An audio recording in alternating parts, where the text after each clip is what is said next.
হত্যা করা হয়েছে। এই শেখ হাসিনার আমলে আমরা পরিষ্কার ভাষায় বলে দিতে চাই, শুধু ফেসবুকে লাল করলেই যে উপদেষ্টা হওয়া যায়, এটা হতে থেকে বের হয়ে আসতে হবে ডক্টর ইউনূস সাহেবকে।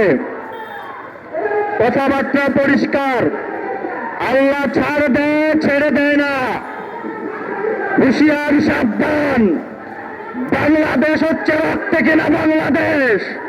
৭১ পরে যদি আবার গণহত্যা হয়েছে, সেটা ২০২৪ সালে হয়েছে।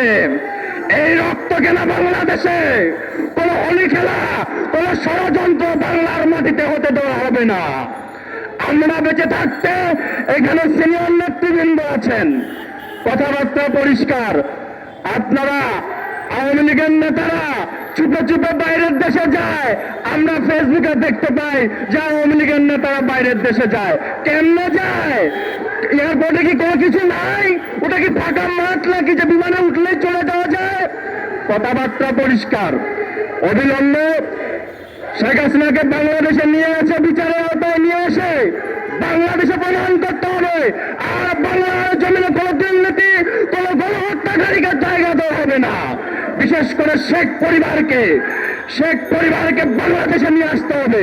হাজার হাজার কোটি টাকা লুটপাট করে নিয়ে গেছে এই শেখ পরিবার সহ আওয়ামী লীগ পরিবার। তারা বাইরের দেশে প্রেস ব্রিফিং, প্রেসে কথা বলে, বাইরের দেশে সাংবাদিকের সাথে কথা বলে, বাংলাদেশ নিয়ে হুমকি দেয়। তারা আসবে, আমরা তরুণ যুব সমাজ বেঁচে থাকতে আসেন না, খবর আছে। তাই কথা সিনিয়র নেতৃবৃন্দ এখানে বক্তব্য রাখবেন। এই কথা বলেই শেষ করলাম।